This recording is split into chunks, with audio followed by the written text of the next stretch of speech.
ایک حدیث ہے اور مسلم شریف کی روایت ہے، لہذا اس کی سند پر بھی کوئی کلام نہیں کیا جا سکتا۔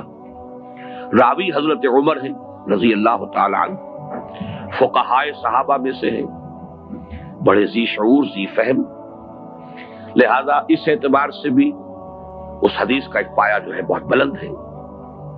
متن یہ ہے کہ حضور نے فرمایا ان اللہ یرفع بہذا الکتاب اقواما ویضع بہ آخرین، اللہ تعالیٰ اب اسی کتاب قرآن کی بدولت قوموں کو اٹھائے گا، بلند کرے گا، باب عروج پر پہنچائے گا، اور اسی کو ترک کرنے کی بنا پر انہیں گرا دے گا، ذلیل و خوار کر دے گا۔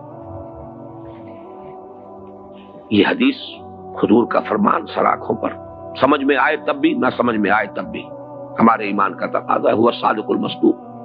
لیکن یہ کہ دل میں تو خلش تھی کہ مغربی اقوام کو جو اتنا ترفع حاصل ہوا، اتنی ترقی انہوں نے کی، دنیا پر غالب ہے، ان کی تہذیب کا سکہ رواں ہے، اگرچہ بظاہر وہ کولونیل رول کا دور ختم ہو چکا ہے، لیکن حقیقت میں کسی دوسری شکل میں پورا موجود، جکڑا ہوا ہے پوری نوع انسانی کو۔ ذرا سا کچھ فرانس اور کچھ چین ابھی ان کے شکنجے سے باہر ہیں، اور پورا زور لگ رہا ہے اس وقت۔ بیکر صاحب کے دورے چین کے ہوئے اور خود بش صاحب پہنچ گئے فرانس، کسی طریقے سے ان کو بھی یہ دو ہارڈ نٹس رہ گئے ہیں۔ باقی یہ کہ معاشی طور پر پورا تغلب اور پورا جو ہے تمکن، غلبہ ہو جانا چاہیے، نیو ورلڈ آرڈر یا جو جیو ورلڈ آرڈر ہے اس کا، یہ سب کچھ جو ہے آخر کس بنا پر؟ حدیث تو کہہ رہی ہے کہ اس کتاب کی وجہ سے لوگوں کو عروج نصیب ہوگا، قومیں ابھریں گی اس کتاب کی بنا پر، گریں گی اس کتاب کی بنا پر۔ گویا کہ یہ اقوام کی قسمتوں کی میزان ہے، ایک طرف حدیث کے یہ الفاظ، دوسری طرف مشاہدہ یہ۔ تو ایک خلجان رہا، اگرچہ میں نے اس کا تذکرہ نہیں کیا لیکن رہتا تھا۔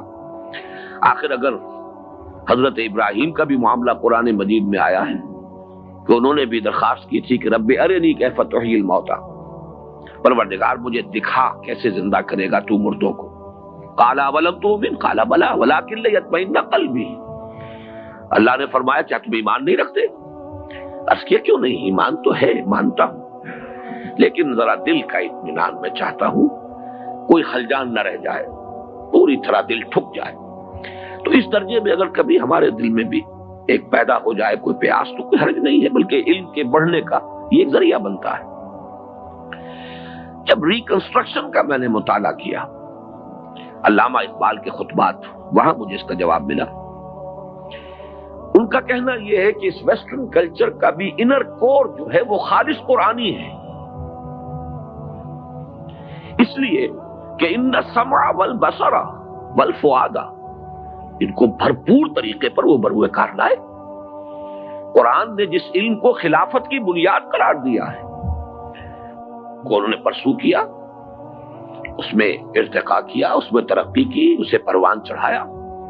یہ علم بھی در حقیقت ہے تو اسی علم کا ایک حصہ جس کو قرآن مجید اس اہتمام سے خلافت انسانی کی اصل اساس قرار دے رہا ہے، وہ تو علم الاسماء ہے، اور اس علم الاسماء میں اشیاء کے خواص، پراپرٹیز آف دی میٹر، اور physical laws of physical change and chemical change, آخر یہی چیزیں ہیں کہ جن کو انسان نے دریافت کیا ہے، اور ان دریافت کے نتیجے میں جو بھی سائنٹیفک ارتقا ہوا، ٹیکنالوجی بڑھتی چلی گئی، تو یہ اسی پر عمل ہے در حقیقت۔ ان السمع والبصر والفؤاد كل اولئک کان عنہ مسئولا۔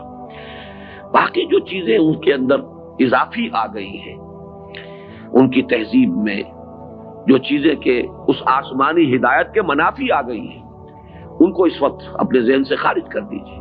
لیکن یہ ترقی، یہ غلبہ انہیں اگر ہوا ہے تو یہ اسی علم اسماء کی